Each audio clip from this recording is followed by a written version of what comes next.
Olá, meus amigos, sejam bem-vindos ao meu canal. Eu sou Antônio Sanches e vamos para mais um vídeo de Teoria Geral do Processo. E nesse vídeo nós vamos falar sobre capacidade processual. Esse aqui é o nosso segundo vídeo que trata dos sujeitos da relação processual. Se inscreva no canal, clique neste botãozinho aqui que está no canto da sua tela. Toda semana a gente tem vídeo novo. Pois bem, nesse vídeo a gente vai tratar da parte do processo.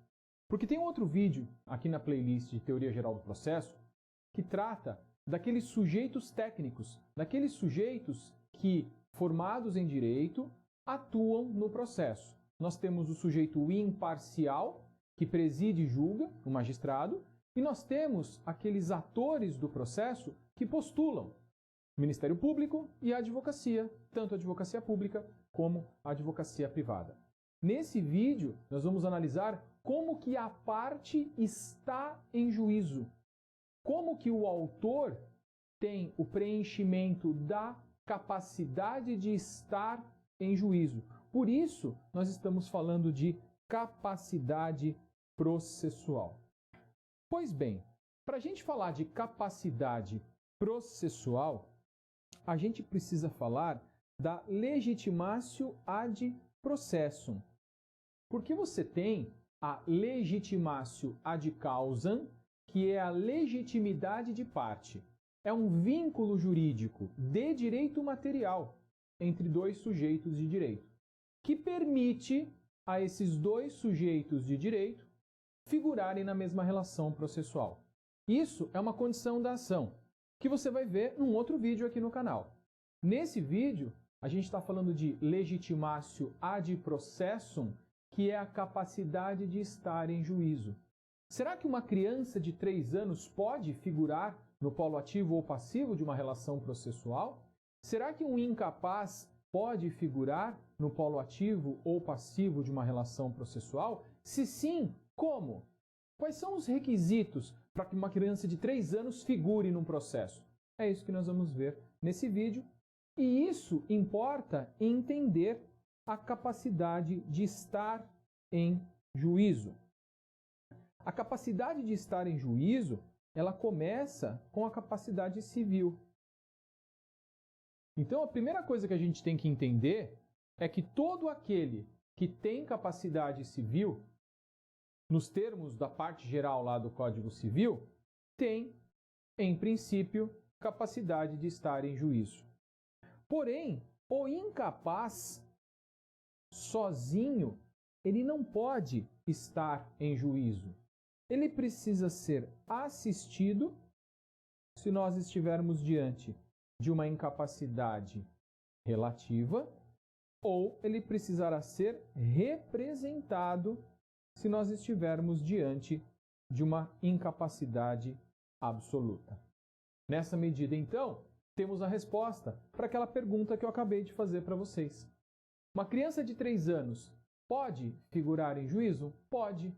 Fala, nossa, Antônio, mas é possível que uma criança de 3 anos seja processada? Claro que é. Então, imagina uma criança de 3 anos que herdou um imóvel e ela é proprietária do imóvel. E aí, imaginemos que o IPTU não esteja sendo pago, a municipalidade vai processar. O município vai entrar com execução fiscal. Contra quem? Contra o proprietário. Quem é o proprietário? Uma criança de 3 anos. Pode? Pode, mas essa criança terá que ser representada. Por quem? Pelo seu representante legal, pelo pai ou pela mãe. Tá? Então são esses detalhes que nós vamos analisar. Começando pela figura do curador especial. Importante entender que curador especial é diferente de curador. Vou melhorar essa letra D aqui. O curador especial é um instituto de natureza processual.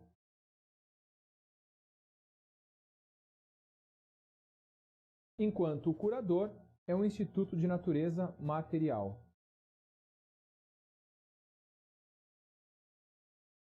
Então imaginem, quando você tem uma pessoa que passou dos 18 anos, ela já adquiriu a capacidade civil. A capacidade plena é adquirida aos 18 anos.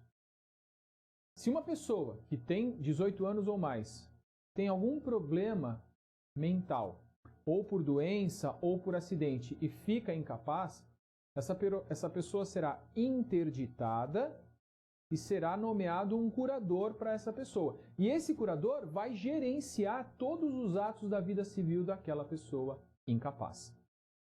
Então a curadoria, a função de curador, está lá no Código Civil. Ele, curador, administrará a vida deste incapaz. Por outro lado, é possível que aconteça, porque a incapacidade ela vai ser verificada num processo e o juiz irá, em um processo, interditar. Mas precisa ter o processo, precisa ter a ação de interdição. E se não teve ação de interdição? Não tem o curador nomeado. Então, e se um incapaz, sem curador nomeado, está sendo processado? O juiz não pode deixar o processo correr contra um incapaz se esse incapaz não tiver alguém que tenha capacidade civil ali gerenciando os interesses dele. Por outro lado, não é porque alguém está processando o incapaz que o juiz ali de ofício vai instaurar um procedimento de interdição. Como resolver esse problema? Por meio da figura do curador especial. Então, num processo, quando houver um incapaz que não tenha curador, o juiz nomeará um curador especial. Um exemplo disso é o momento da citação. Se você der uma olhada aqui no canal, lá na playlist de Processo de Conhecimento em Primeira Instância, um dos vídeos lá trata da citação. E lá eu falo como é que o oficial de justiça procede quando ele chega para citar um réu e esse réu aparentemente é incapaz. O oficial de justiça não cita, ele volta, ele faz a certidão do que está acontecendo, volta, o juiz nomeia um médico que vai analisar e, se for o caso, vai nomear um curador especial para essa pessoa. Então, toda vez que uma pessoa incapaz estiver no processo sem curador, o juiz nomeia um curador especial. Mas não é só essa a atuação do curador especial. Se eu tenho um incapaz que não tem curador, o juiz nomeia um curador especial. Às vezes, o incapaz tem curador, mas justamente o processo é contra esse curador. Você fala assim, nossa, Antônio, como isso? É simples. Então imagine que o curador está metendo a mão no dinheiro do incapaz. Né? Vamos imaginar um incapaz com muito dinheiro e o curador que fez a interdição bonitinho, ele está pegando dinheiro, está se valendo da função de curador para se aproveitar do dinheiro do curatelado. Nesse caso, o autor da ação vai ser o incapaz, uma ação de exigir contas, por exemplo, e o réu da ação vai ser o curador. Ora, então esse curador não pode representar esse incapaz no processo. Nesse caso, curador especial. Mas a hipótese mais frequente de atuação do curador especial é a hipótese da citação ficta. Citação ficta é a citação fictícia. A citação que aconteceu só para que exista a regularidade processual. Embora o próprio sistema saiba que existe uma chance enorme desse réu não ter sabido da existência do processo. Nós estamos falando de duas modalidades de citação. Citação por hora certa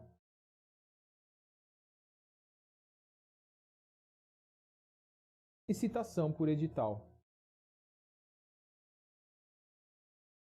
Citação por hora certa e citação por edital são modalidades de citação ficta. Mais revelia. Notem, meus amigos, o fato de ter havido citação por hora certa e citação por edital, por si só, não caracteriza a atuação do curador especial. Então, se o réu foi citado por hora certa e se defendeu, tranquilo, o processo vai correr normal. Se o réu foi citado por edital, contratou advogado para representá-lo nos autos, o processo vai correr normalmente. Mas, se o réu foi citado ou por hora certa ou por edital e não contratou advogado, muito provavelmente, eu diria com 99% de certeza, que esse réu não está sabendo do processo. E nessa medida, a lei impõe que o juiz nomeie um curador especial. Tá? Por isso, se houver citação ficta mais revelia. O que é revelia? Vamos lembrar, a ausência de contestação. Ok? Então, o réu foi citado por hora certa ou por edital, passou o prazo da contestação, nada aconteceu. Haverá presunção de veracidade? Não. Vai ser uma hipótese de revelia sem presunção de veracidade. Porque o juiz vai nomear um curador especial e o curador especial vai ter que apresentar uma contestação. Inclusive uma contestação por negativa geral. Ele não se submete ao ônus da impugnação especificada dos fatos. Pois bem, vista a figura do curador especial, nós vamos ver agora a situação das pessoas casadas. Como é que fica a atuação em juízo das pessoas casadas? As pessoas casadas, para alguns casos, exige-se a vênia conjugal.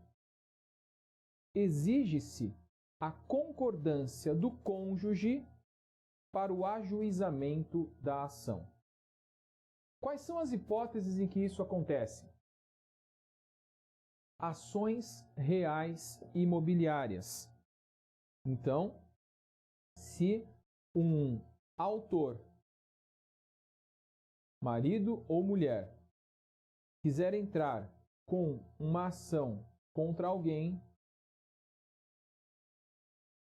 e for uma ação real imobiliária, esse autor precisa da autorização do cônjuge. Precisa da autorização do cônjuge. Trocando em miúdos, o cônjuge também precisa assinar a procuração do advogado. Mas nesse caso, se o cônjuge não autoriza, é possível o suprimento judicial da vontade. Aquele cônjuge que quer entrar com a ação e não obteve a autorização do outro, ele pode fazer um procedimento de jurisdição voluntária, um procedimento célere, em que o cônjuge que não quer assinar, ele será citado para se manifestar por que ele não quer autorizar. E se a recusa dele for havida por ilegítima, o juiz supre a vontade não manifestada do outro cônjuge. Tá? Mas é necessário suprimento judicial se um dos cônjuges se recusar a dar a autorização. Porém, essa necessidade, esse trabalho inteiro, não existe se o regime de bens for o da separação absoluta. Porque se o regime de bens do casal é o da separação absoluta, os patrimônios são completamente separados.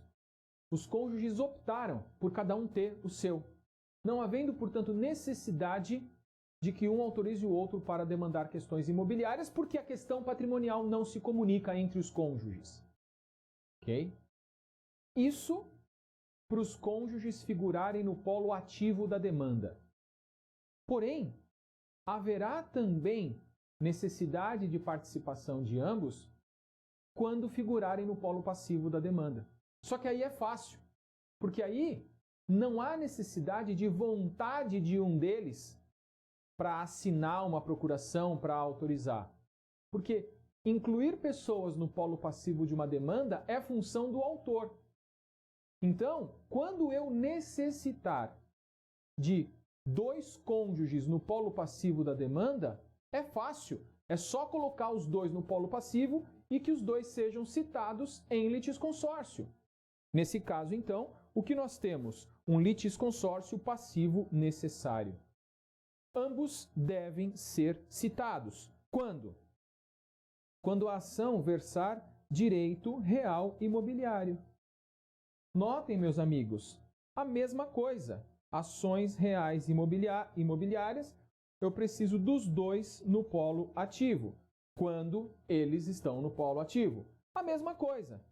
Quando eles estão no polo passivo, os cônjuges, eu vou precisar pedir a citação de ambos, a mesmíssima coisa, a não ser quando o regime for o da separação absoluta de bens. Aí eu não preciso.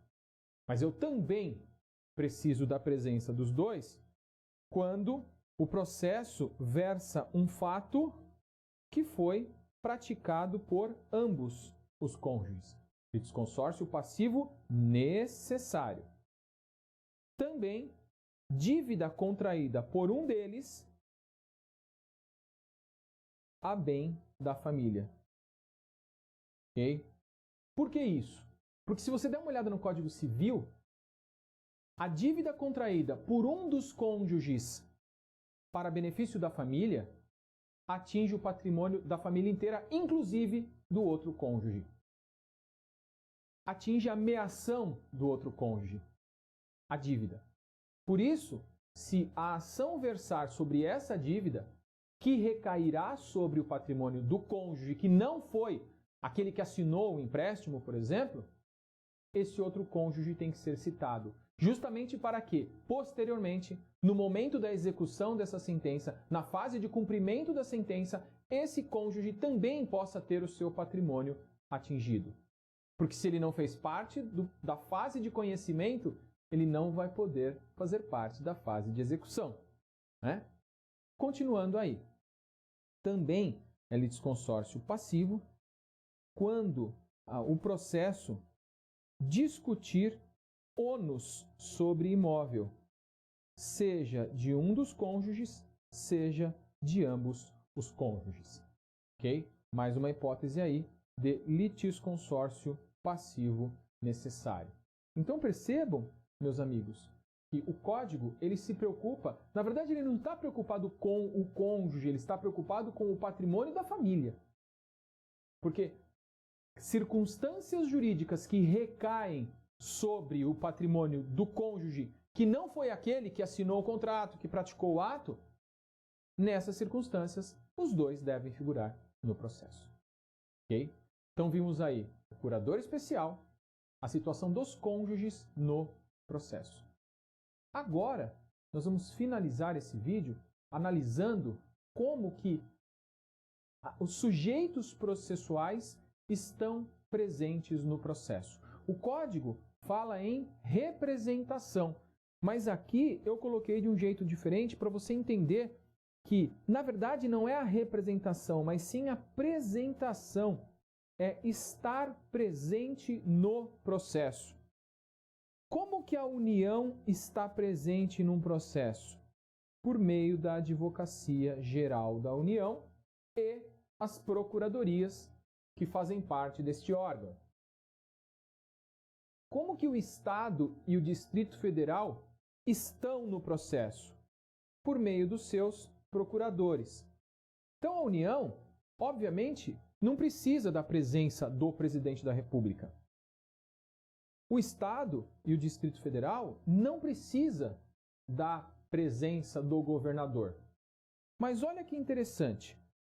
No caso dos municípios, o código fala prefeito ou procurador. Por que o código fala prefeito ou procurador no caso do município? Já falei, dá uma olhada no outro vídeo aqui da playlist de Teoria Geral do Processo. Alguns municípios são tão pequenos que não têm procuradoria. Então o prefeito vai receber as citações e vai contratar um escritório para representar judicialmente o município. Mas a citação não vai para aquele escritório, a citação vai para o prefeito.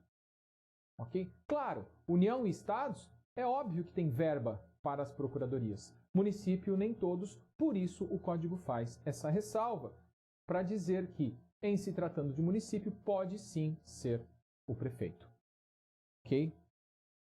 Se for autarquia ou fundação de direito público, quem representa?